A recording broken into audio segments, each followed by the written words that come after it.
welcome you watching the G20 Summit here in New Delhi. I am Sakshi Batra. This is where the world's 20 of the largest economies have gathered, and in the truest sense of all, this is the epicenter of global news. Ladies and gentlemen, over today and tomorrow, we are hosting the most powerful heads of states of these 20 countries that make up for 85% of the GDP, 75% of the global trade, and 66% of the world's population. And that is why the world is eyeing on India today. And here we are going to give you all the glimpses of what has happened so far at the G20 Summit, what follows next. Bilateral meetings have happened yesterday, all through today's session as well. We will see Prime Minister Modi hosting bilateral sessions with key leaders of state as well.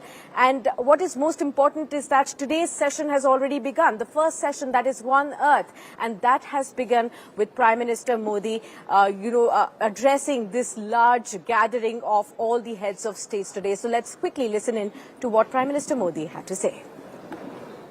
सबका साथ की भावना से ही भारत ने प्रस्ताव रखा था कि African union को G20 की स्थायी सदस्यता दी जाए।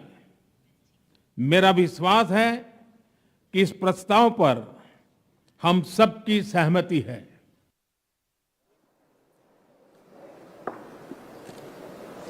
All right, so that was Prime Minister Modi, hoping that the heads of the states, there will be a consensus on the declaration. With me, you can see a panel of all my colleagues joining in. Gaurav Sawant on my extreme right, Tanya Aneja on my left, you have Chetan Bhutani and also Karishma Asudani, who will all be breaking down for all of you to understand what has happened so far and what to expect from the G20. How will it really affect India and the global economies at large? Gaurav, let me kickstart by asking you, Prime Minister Modi, you just heard, what were the key takeaways for the entire G20 gathering right there? So it's a big day for India. Yeah. It's a big day, if I may, for Bharat.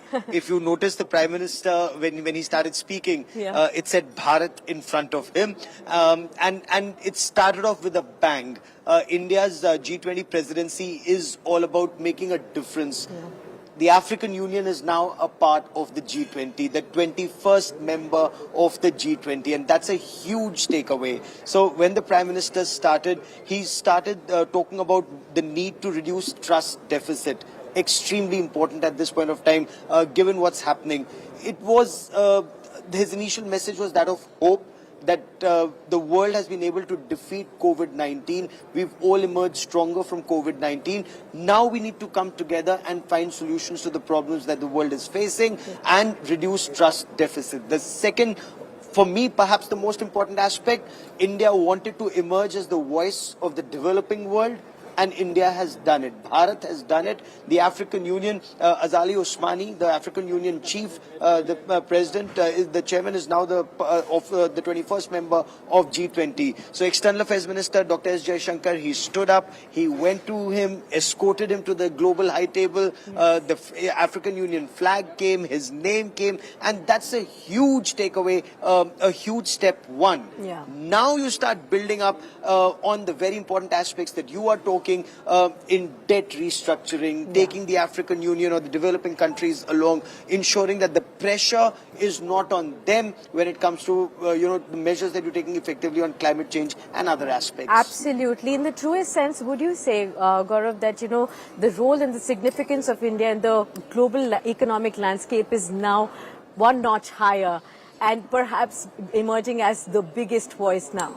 So several notches higher, I hope, and look at the effort. G20 has happened before, but look at the scale at which India did it, right? Yes. You had over 200 meetings that took place in over 50 or 60 cities across our country. Every state of our country participated. So G20 wasn't just a talk shop of the 20 strongest economies of the world. G20 in India and from Bharat, went to every state, went to every district. School children got linked up to this. So, it's bringing up everyone at every level. Yeah. Then you're trying to bring about a real change. It's not just talk shop, go home, something may happen, something may not happen. You want to bring about a concrete change. How is that concrete change happening? There are some expansionist forces that are trying to put pressure on developing countries, use them like the East India Company did, with us once upon a time. Yeah. Just take away raw material from us and sell finished products to us. What's India saying? Let's not do it that way. Let developing world also come forward. Let their problems be as important as the problems of the developed world. Let the developed world sort out the problems of the developing world.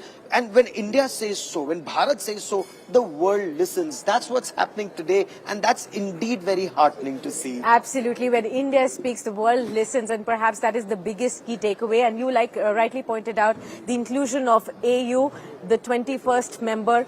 Will G20 be rechristened now to G21? Well, I would think so. I would think so. That should happen. And the next chair, equally important. And when you saw the body language of all the heads of state and government who are coming in, so Brazil is the next head. Yeah. The warmth between India and Brazil was there for all to see. Between Prime Minister Narendra Modi, and President Lula, it was there for all to see. Similarly, the bond between India and Italy, or India and England. Yeah. India and Saudi Arabia. The Crown Prince Mohammed bin Salman is here, and he'll be on a state visit immediately after this. As soon as G20 is over, the state visit starts. Again, a very important partner. India, US, perhaps the most defining, the strategic partnership of the two most powerful democracies. So this is what at least gives me a lot of hope that, the achhe din that this government talks about, hopefully a lot of it will translate into good things in your lives and mine too. Right, absolutely. And that is what the hope is, right? But the biggest question lies on, whether and how and when are we going to consider this G20 as a success? What will mark its success? So far, there have been questions raised on the absence of Russia and the Chinese premiers as well. A lot of issues, on the Ukraine war and the consensus about this. But what will mark its success? And of course, on the communique as well, there are question marks right there too. Your thoughts? So this is a very tricky issue. Yeah. The world's been grappling with perhaps the biggest crisis of our lifetimes, right? When you're talking about emerging from COVID-19 and then dealing with this Russia-Ukraine conflict, a conflict that's actually sharply divided the world. But is this the best platform to address this, or is the security aspect to be dealt with at the United Nations Security Council? And the business aspect or the economy aspect that all of you are experts in, that aspect, whether you're talking about food, fuel and fertilizer. These three issues, were discussed very extensively yesterday, that because of food, fuel and fertilizer, the entire world is getting impacted. So that is why you need to discuss it here. These heads of state, the discussion that they're having now between 10 a.m. and 1:30 and then again from 3 to 5:30 p.m. That's where they need to find a solution. If they can, great. If they can't, they need to keep working at it. But India's success doesn't depend on a piece of paper. Sure. India's success actually depends on action on ground to improve lives of people, not just in our country, but the developing world. Absolutely. Point taken very well. Thank you so much, Gaurav, for that. And right now, we've just been seeing how Prime Minister Modi has been doing these bilateral meetings with US President Joe Biden. He also met Prime Minister of Bangladesh, Sheikh Hasina, yesterday. And of course, a whole host of other heads of states are lined up for a bilateral meeting today as well. Let's listen into and let's see this report to find out what exactly is lined up for you today.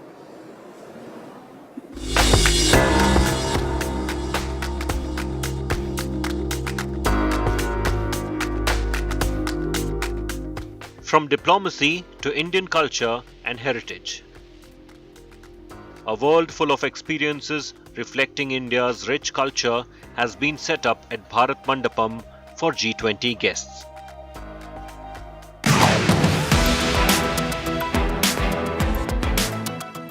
Stepping down for his first visit to India as US President, India rolls out the red carpet for President Biden.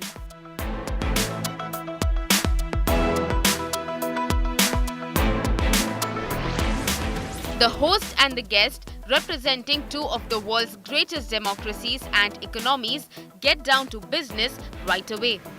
At Prime Minister Narendra Modi's residence, President Joe Biden held their second bilateral in 3 months.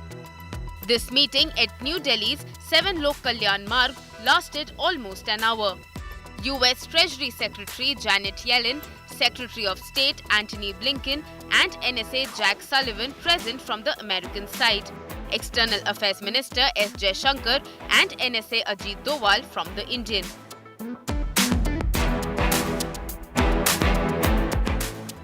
A meeting promising substantive progress in what it acknowledged as the groundbreaking achievements of Prime Minister Modi's historic visit to Washington in June. Let me begin with the bilateral between Prime Minister Modi and President Biden. He has invited President Biden for the Quad Summit in 2024. Now, there is a lot of rumor or speculation regarding the Republic Day chief guests, and they could very well be the Quad leaders. So an invitation has been extended to President Biden. We'll have to see what happens with the Japanese Premier and the Australian Prime Minister.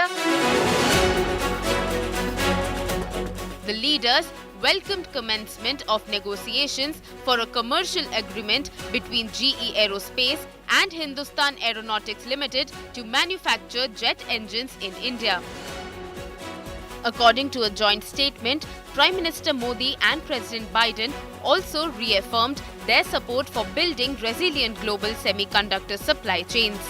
The two sides noted US-based semiconductor company Microchip Technologies' $300 million investment plan to expand its operations in India, and similar moves from industry players Micron, Applied Materials and Lam Research. A first step towards deepening public-private cooperation between vendors and operators, a vision of secure and trusted telecommunications. Prime Minister Modi and President Biden welcomed the signing of a memorandum of understanding between Bharat's 6G Alliance, India's mission to drive collaboration in next-gen wireless technology, and America's Next-G Alliance. They welcomed efforts to build open, accessible, secure and resilient ecosystems and value chains, especially in areas of critical and emerging technology. When Prime Minister Modi went to the US, to Washington, D.C. in June, that so much space could be covered, and particularly in the area of technology, the emergent technologies, critical technologies, etc. And we have seen how in the past, GE 414 engines, we have semiconductor chips. India and the United States reviewed with satisfaction intensified consultations to expand their collaboration in nuclear energy. Talks also held on enhancing India's capabilities in state-of-the-art drone technology. President Biden reaffirmed his support for a reformed UN Security Council with India as a permanent member. He welcomed India's candidature for the UNSC non-permanent seat in 2028 and 29. A boost to India's standing in global technology, geopolitics and economy in the midst of a changing global landscape.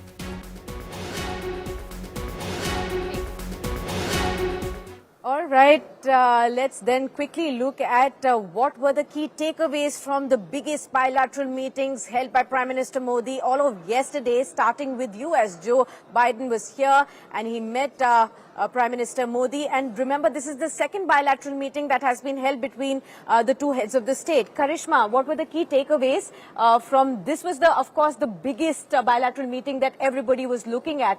Joe Biden's first visit in India. And what was on the agenda? What was discussed? The key takeaways?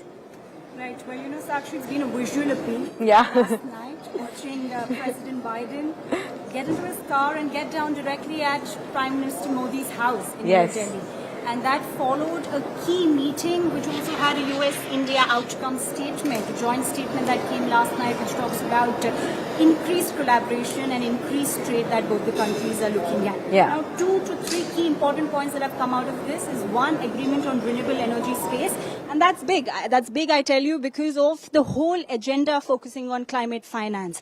Let's not forget, first time the G20 presidency is talking about climate change as one of its key element on the agenda. You see, the last 17 meetings that have been held, this was considered to be as more of an annexure. But this time, as you also heard the UN Secretary General talk early this morning with the journalists, he did mention that how climate finance has been accelerated, which kind of holds the whole gamut. Now, the second key important point that's come out of this is the collaboration on drones. If you see, India is wanting to strike a deal with the US in order to have collaboration and investment basis based on drones, which yet is another part of its goal in the coming years. And the third most important part, which is under the deliberations of WTO. Well, under the deliberations of WTO, if you see, it's all been solved now. The last pending issue that was on import of certain agricultural products have also been resolved by both the countries, and they've been taken into liking. So, two big countries and a lot of deliberations that were held yesterday. And if you see from a broader picture, what also Gaurav was also talking about, we are here talking about inclusion. What PM Modi did talk about is decision, inclusion and ambition.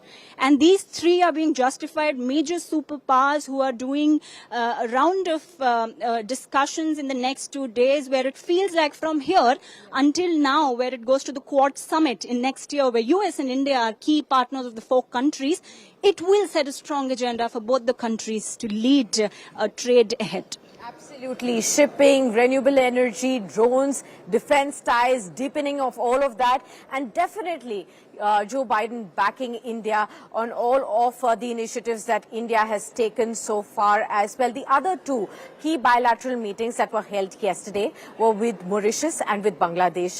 Tanya, what were the key takeaways there? Absolutely, Sakshi. So first, let's talk about the Bangladesh one. So Prime Minister Narendra Modi said that he held fruitful discussions with the Bangladesh Prime Minister Sheikh Hasina, and the progress in India-Bangladesh relations in the last 9 years has been really gladdening. And he also added that the talks covered areas like connectivity, commercial linkage, and more. Now, the two countries, they have also signed 3 MOUs, including one on cooperation in digital payment mechanisms, another MOU that will be focusing on the renewal of the cultural exchange program between India and Bangladesh for 2023 and 2025, and the third MOU was signed between the Indian Council of Agriculture Research and the Bangladesh Agricultural Research Council, that is BARC. And now let's talk about the Mauritius one. So Prime Minister Modi said that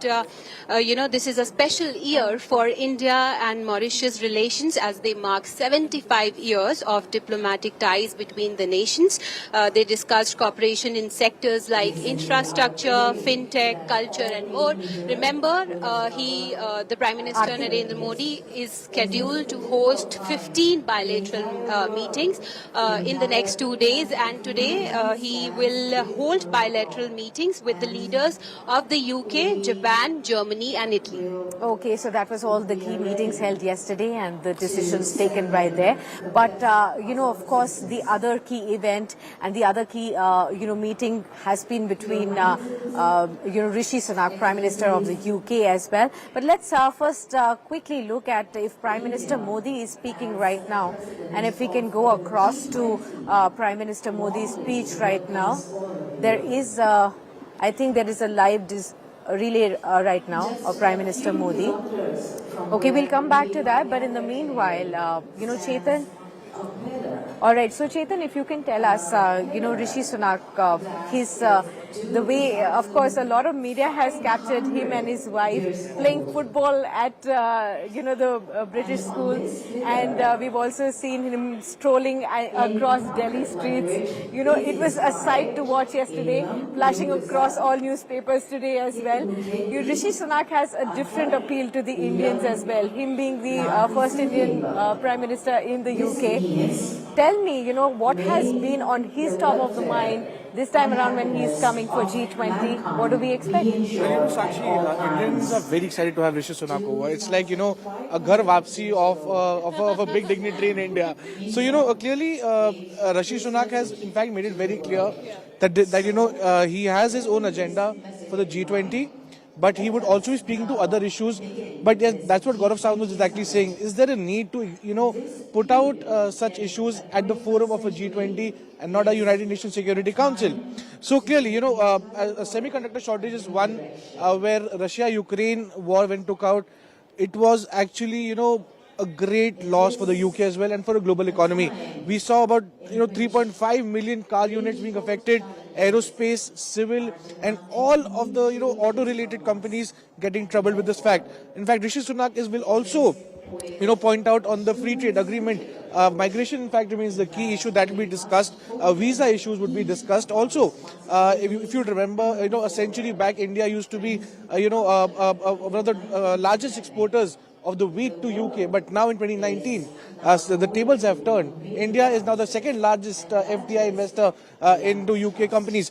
Towards my last point, Sakshi, what's very important to note is the fact that India would be seeking tax breaks for the IT sector. Remember, we've been talking about the markets also in India and how the IT sector has been impacted over such policies. So clearly, in times to come, India would be putting its point ahead with its with the UK counterparts. But yes, a clear-cut meeting with the Prime Minister and Rishi Sunak will lead to a lot of issues solving out. And yes, it would lead to a lot of free trade agreements being sorted out. So that's what 2 to 3 agenda items would be there to watch out for. And Chetan, since you cover auto industry so extensively, I think one of the biggest concerns that's emerged beyond COVID is the availability of semiconductors. The world suddenly got to know that it was only dependent on one source for the supply of their semiconductors. India has now taken one step forward. They want to create India as the largest manufacturing hub of semiconductors. What kind of partnership can exist between the UK and India on that front? What can we expect now? Sakshi, you're absolutely right. In fact, when the semiconductor shortage broke out due to the Russia-Ukraine war, we saw how the Indian auto industry especially scrambled. And we still have about 5 to 6 lakh on an average cars waiting for auto OEMs, and people are still waiting for their cars. But Taiwan here emerged as a big leader, but due to issues with the Chinese counterparts, that became a problem. So yes, between the UK and India, they will definitely talk about the semiconductor shortage and how to probably solve it out. We have to move toward. All right. So apart from this, Chetan, I think the other important thing that we all need to remember is the way all of these developed countries have now taken into cognizance the importance of India. All of yesterday, Amitabh Kant, G20 Sherpa, talked about how India has now emerged as the voice of the global south. How Gaurav Sawant also was pointing out that India's significance has gone up many notches higher now. The way India has taken initiative on the AU as well will go down in the history of G20s as well as one of the significant factors that India has taken in on that as well. So I want to understand from you, Karishma, the other key very important point is on the financing aspect as well.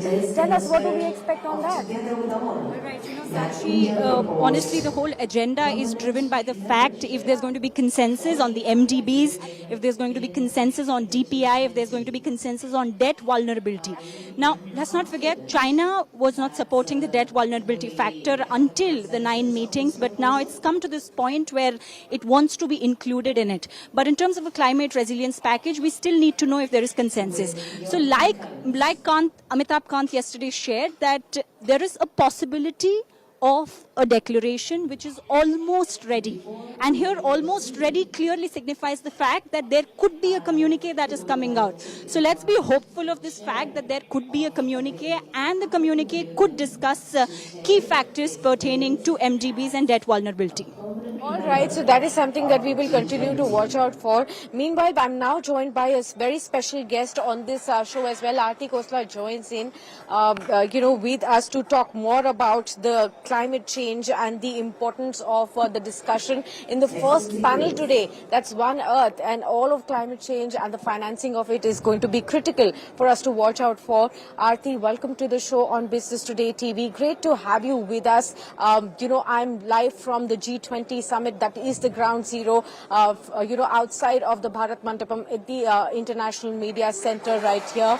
And we are seeing constantly visuals from inside the Bharat Mandapam, where Prime Minister Modi is greeting all the heads of the state, and looks like we're not able to get the audio very, very clearly right here, but of course consensus seems to be emerging on a whole host of issues as well. But on climate change, help us understand what are the key things that you believe are important for all the heads of the states to consider and to give their consensus on. Right, and as you have seen, the way climate issues got interlinked with energy security issues, as well as with debt issues, and with the issue of essentially bringing in more resources to World Bank, the multilateral development banks, it's quite clear that extreme weather events and climate have become pretty central in the conversations.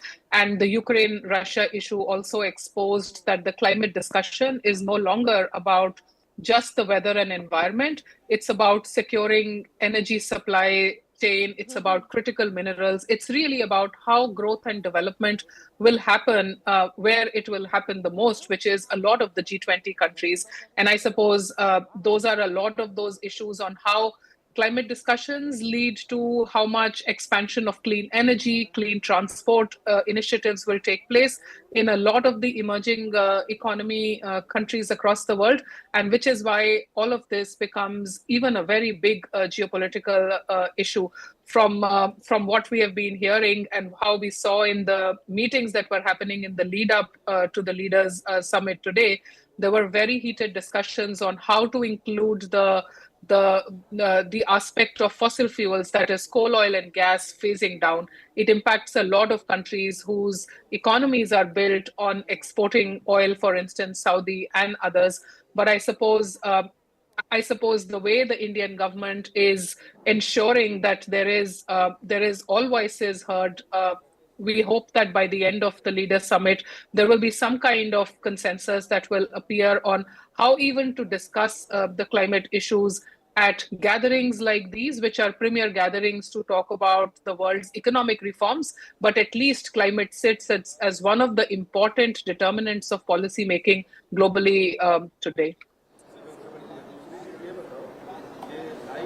Absolutely. Aarti, now I want to understand from you, I remember Prime Minister Modi talking about how the developed countries are still not, fulfilling the promise regarding to the financing of the climate change initiatives that are being taken. About $100 billion were promised, and, nothing really substantial has happened on that front as well.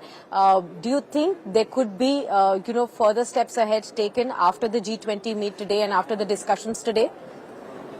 Certainly, at least that's what seems to be the sentiment, and the high-level group which submitted its reports on how best to include more resources, how to bring the reforms into the World Bank and the multilateral development banks, how to make sure that when vulnerable countries have to pay the loans, then there is faster debt resolution, are all things which are going to take the discussions at least a little bit further on where we are in the world today on how to tackle the whole issue of bringing in more resources into tackling climate change.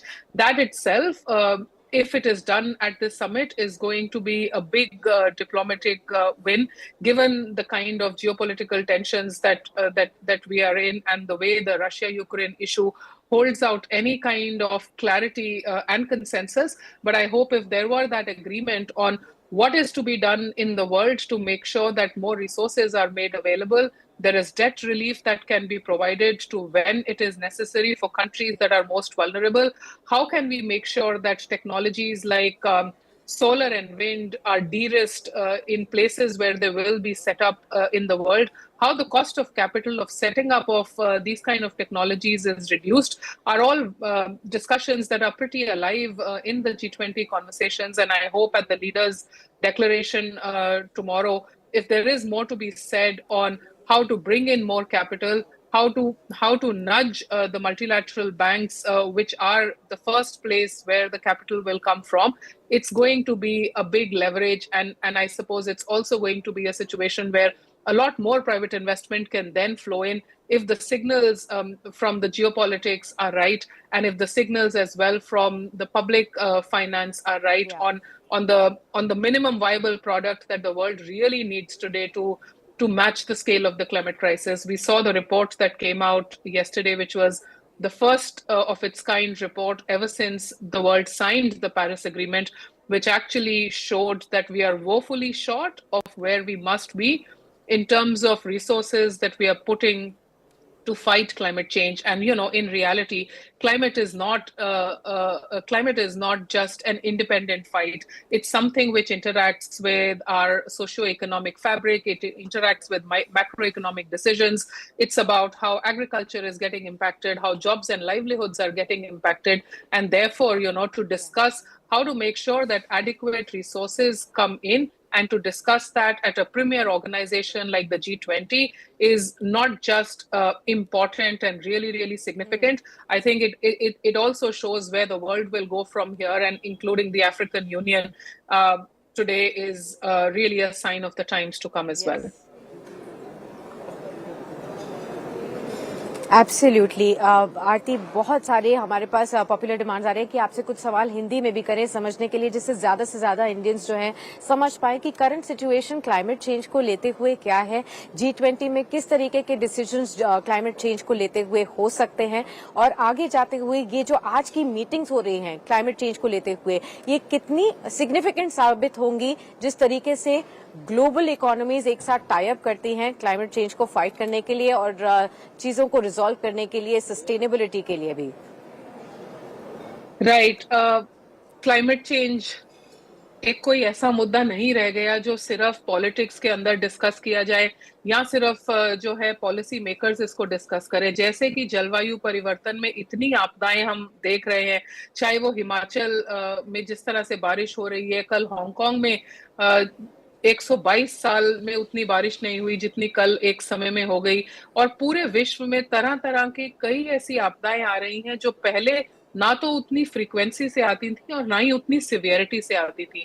और एक basic मुद्दा ये है कि जब तक जो कुछ इम्पोर्टेंट मुल्क हैं, जब तक वो इकट्ठे बैठकर इस बात पे कॉमन कंसेंसस नहीं लाएंगे कि किस तरह से इस इशू को टैकल करना है, इसका आंसर किसी भी देश के पास सिर्फ अपने अंदर देख के नहीं मिलेगा। और जितना ज्यादा इसमें एक ग्लोबल कोऑपरेशन आएगी, एक अग्रीमेंट आएगा कि हम इकट्ठे इस इशू को टैकल करेंगे, क्योंकि क्लाइमेट चेंज की कोई बाउंड्री नहीं है। अगर एक फिजिकल मैप आप देखें तो क्लाइमेट चेंज जब इम्पैक्ट कर रहा है तो फिजिकल मैप में कर रहा है। हम बहुत सी अपनी चर्चा एक पॉलिटिकल मैप को देख के करते हैं, and nature has no boundaries. So I think एक इतने से ही मुद्दे को समझ लेने से, और किस तरह से इंडिया ने भी जब G20 की प्रेसिडेंसी ली तो टेररिज्म और हेल्थ के साथ क्लाइमेट को हमने एक बड़ा मुद्दा बनाया, यही सोच रख के कि ये कुछ ऐसे आजकल ग्लोबल मुद्दे हैं जिनसे नॉट इंडिविजुअल कंट्रीज बट सारे देश जो है फाइट कर रहे हैं, एंड इसीलिए इसके ऊपर collaboration not just is important right now, it's also just very crucial कि जो सभी देश हैं इसमें कुछ एक अपना अग्रीमेंट दें कि किस तरह से वो अपनी पॉलिसी ऐसी बनाएंगे, वो फॉरेन पॉलिसी ऐसी रखेंगे, इकोनॉमिक पॉलिसी ऐसी रखेंगे जिसमें क्लाइमेट के मुद्दे को, जलवायु परिवर्तन को जो है थोड़ा सा आधार मानकर वो अपनी पॉलिसी इस तरह से बनाए।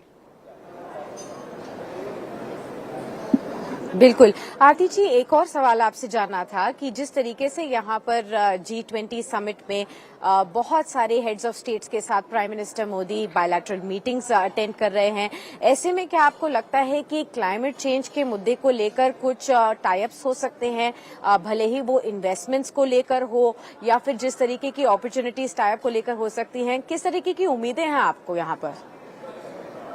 कल ही जो बहुत इम्पोर्टेंट मीटिंग हुई यूएस प्रेसिडेंट के लैंड होते ही, इंडिया यूएस जॉइंट डिक्लेरेशन में आप देखेंगे कि कुछ क्लियर इश्यूज हैं जो वहां मार्क करे गए हैं, जो आगे लेके जाए जाएंगे, जिसमें एक रिन्यूएबल एनर्जी का टेक्नोलॉजी प्लेटफॉर्म दोनों देशों ने एग्री करा है बनाने के लिए। एक रिन्यूएबल एनर्जी का इंफ्रास्ट्रक्चर डेवलपमेंट फंड है जिसमें दोनों देश $500 million each they will put, और एक जॉइंट किटी बनाएंगे $1 बिलियन की। तो सबसे पहले तो यही बात है कि जो भी अक्षय ऊर्जा जिसे हम कहते हैं, जो सोलर एनर्जी हो गई या विंड एनर्जी हो गई, उसका बहुत ही डायनेमिक विस्तार हो रहा है। इंडिया के अपने बहुत बड़े टारगेट्स हैं इसके ऊपर। इंडिया और जर्मनी काफी समय से इसके ऊपर काम कर रहे हैं। इंडिया और यूके के अंदर इसकी डिस्कशंस बहुत हो रही हैं। इंडिया यूएस जॉइंट स्टेटमेंट के अंदर जो पीएम बस सेवा है कि 10,000 इलेक्ट्रिक बसें खरीदी जाएंगी, उसका डेक्लेरेशन के अंदर उसका मेंशन किया गया कि उसका मैकेनिज्म ढूंढा जाएगा कि कैसे 10,000 बसेस को खरीदना है।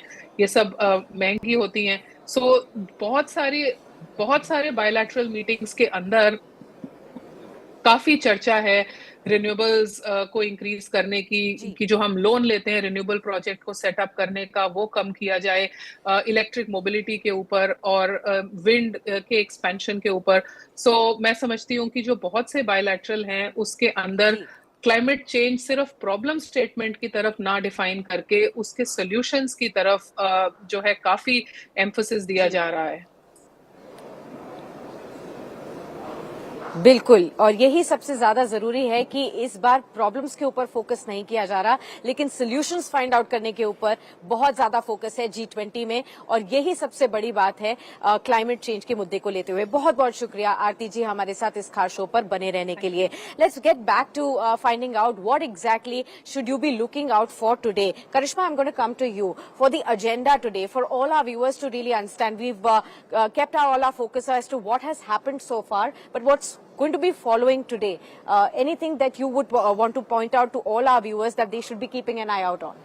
Well, it's going to be a lot of bilateral meetings, but most important, two key sessions that today's day one of the summit will focus on. The first one, of course, being focused on Earth, and the second one being focused on family. Yes. Now, the whole significance of these two, and along with future, that will be focused tomorrow, is starting not just with the environment, but also leading to the whole factor of inclusion and the financial part of it, which caters to the world economy.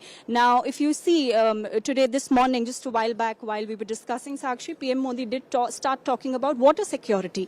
Now, water security is such a key element, which is a part of the whole gamut and nexus of food and energy, where mind you, Gaurav also did mention, is the clock stuck in terms of getting a consensus from Russia. So three things to eye on. One, of course, the bilateral meetings, not just with the member states, but also the invited states who are the guest states.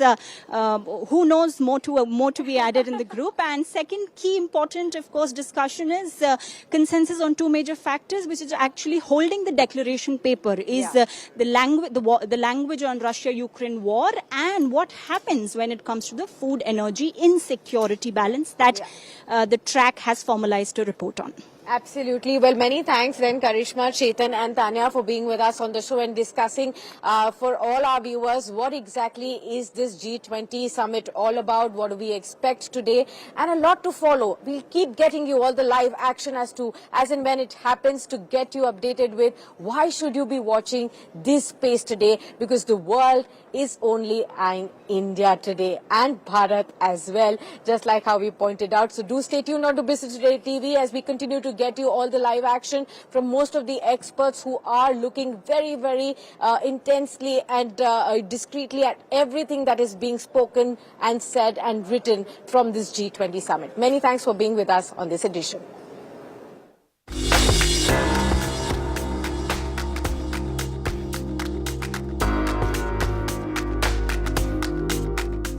From diplomacy to Indian culture and heritage. A world full of experiences reflecting India's rich culture has been set up at Bharat Mandapam for G20 guests. Here we are inside the exhibition right now at the moment. Rajasthan here, there's Gujarat over here.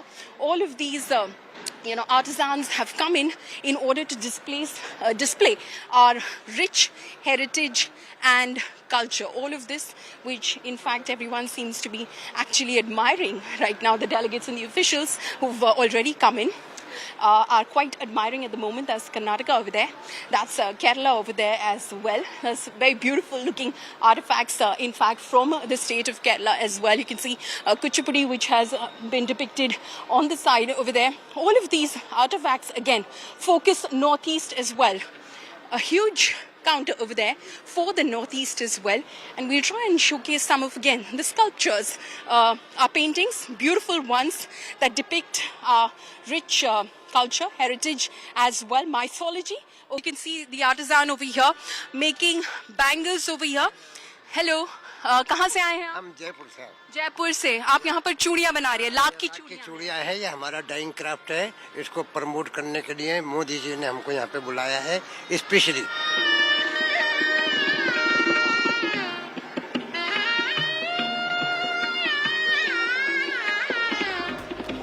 The cultural corridor of Bharat Mandapam is a showcase of art in every form. With various exhibitions and cultural events, G20 Summit will take the world leaders on a quick tour around the nation. It's so heartwarming to see the best of design from India and all showcased for the foreign delegates. It's not as if the foreigners don't find Indian collection abroad, but what we see here is super authentic, Abha. It is, because we've been, we've really curated this in a way that not only traditional craftsmen, but also Bodice, for example, which is an international award-winning Pret collection that does slow, organic materials and the silhouettes that the international first ladies would purchase for themselves. Yeah, that's what I saw. But such a stunning piece there. So we've done a bit of Western wear that's by Indian designers. We also have very traditional Kanjivaram saris from the south of India. We have hand-painted kalamkari saris and gadwals from the southern states, Tamil Nadu, Kerala, Andhra and Telangana. G20 delegates have a wide range of options to explore India's authentic local products. हम लोग इस craft बाजार में हैं और इस craft बाजार में आप देखेंगे तो कश्मीर से लेके कन्याकुमारी तक की झलक यहाँ पे दिख जाएगी। ये छोटे छोटे आर्टिस्ट हैं, शिल्पकार हैं, क्राफ्ट्समैन हैं जिनको चुना गया है अपने अपने राज्यों से अपना दिल, अपने अरमान और अपने राज्य की जो खास पहचान है उसको लेके आ रहे हैं यहाँ। बहुत बहुत गर्व है कि क्या उतना नहीं, प्रिय मोदी जी जो है हम लोगों के लिए ये एक गॉड के रूप में भगवान है, भारत के लिए पूरे विश्व के लिए भी तहलका मचा दिए Modi ji. Along with top world leaders, journalists from across the world are also attending the grand G20 Summit. Special arrangements have been made for the journalists at International Media Center. अभी जो भारत मंडपम जहां हम जा रहे हैं, हम न केवल वहां पर पूरे देश की एक झलक को कुछ हॉल्स में देखेंगे, बल्कि यहाँ दो चीजें हैं। जैसा आपने बिल्कुल सही कहा, भारत की संस्कृति, भारत की विरासत, भारत के अलग अलग राज्यों में क्या है, भारत की कला हम देखेंगे, लेकिन उससे जो ज्यादा महत्वपूर्ण है, टेक्नोलॉजी में भारत ने जो प्रगति की है, वो टेक्नोलॉजी जो विश्व अब अपनाना चाहती है। The Grand Summit comes with loads of yum too. Western, Indian, fusions, mini bites and star of the plate, millet delicacies are prepared to amuse the taste buds. What's to eat? I mean, how is it decided what will be served at that gala dinner? Bring in a little bit of millets. This is the International Year of Millets. So the millets will be presented in the menu in some form. Some introduction to street food. Oh, how interesting! Street food, like it could be it could be chaat, it could be samosa. It depends on the shapes how they have come up with. Little bit of things which will be kept at different corners. For delegates and for media center, we have dedicated street corner food. I mean, we will certainly be picking up something from the east, something from the west, something from the north and south. So it depends on the chef's imaginative and creativity. India's G20 presidency is setting new standards for the world. With Nabila Jamal, Palami Saha, Mausami Singh and Gaurav Sawant, Bureau Report.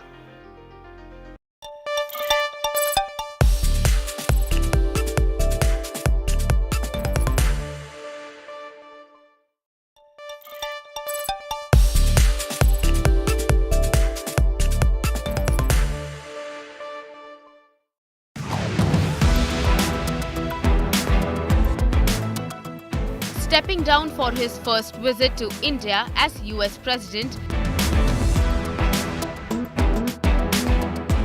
India rolls out the red carpet for President Biden.